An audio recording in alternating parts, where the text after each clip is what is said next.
আসসালামু আলাইকুম প্রিয় দর্শক, আশা করি সবাই ভালো আছেন। তাহলে কি বাংলাদেশ এখন স্বাধীনভাবে পরিচালনা হচ্ছে বা বাংলাদেশে যার যার মতো চলতে পারছে, বাংলাদেশে আসতে পারছে? অনেক এই পর্যন্ত অনেক নেতাই যারা বিদেশে দীর্ঘদিন ছিলেন তারা বাংলাদেশে আসছে আস্তে আস্তে করে। এবং কি এটা শুধু একদলীয় না, সর্বদলীয় সব দলের থেকেই যারা যারা বিদেশ ছিলেন সবাই বাংলাদেশে আস্তে আস্তে করে আসছে। 5ই আগস্টের পর থেকে, শেখ হাসিনা পালিয়ে যাওয়ার পর থেকেই বাংলাদেশে আস্তে আস্তে আসা শুরু হচ্ছে। প্রিয় দর্শক, বলছিলাম দীর্ঘ 11 বছর পর সাবেক জামাত নেতা আব্দুর রাজ্জাক বাংলাদেশে আসেন। এই সময়ে তার আশেপাশে জামাত নেতাদের দেখা যায়। আমি দীর্ঘ 11 বছর পরে বাংলাদেশে আসলাম। এর ধারায় বোঝা যায় আওয়ামী লীগ শাসনামলে মানুষ কতটুকু নির্যাতন নিপীড়িত ছিল। তার প্রমাণ এটাই। বিদেশ থেকে আব্দুর রাজ্জাক আসছেন দীর্ঘ 11 বছর পর, এটাই তার প্রমাণ। এবং কি অতীতে বা পিছন দিকে ফিরে তাকালেও দেখা যাবে কি এরকম হাজারো প্রমাণ আছে যারা বিদেশে ছিলেন। বিশেষ করে আমার দেশ পত্রিকার যে মাহমুদুর রহমান ভাই, উনিও দীর্ঘ অনেক বছর বাংলাদেশে থাকতে পারেনি।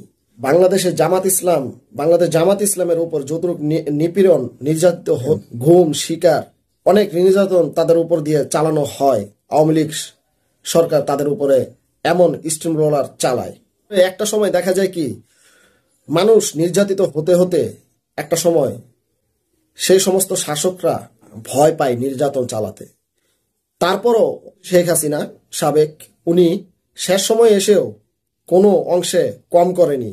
এবং কি সে কোনোভাবেই তার পতন সে চাচ্ছিল না হয়ে যাক।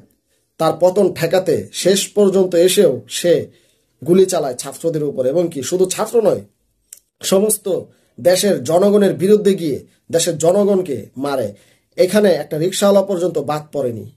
বাংলাদেশ জামাত ইসলাম থেকে শুরু করে বিএনপি সবাই নির্যাতনের শিকার হয়।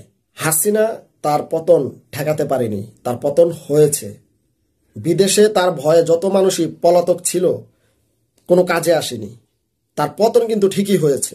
অবশেষে বাংলাদেশ স্বাধীন হলো, উন্মুক্ত বাংলাদেশ আমরা পেলাম। এখন যার যার মতে বাংলাদেশে আসছে, দুটো কথা বলতে পারছে।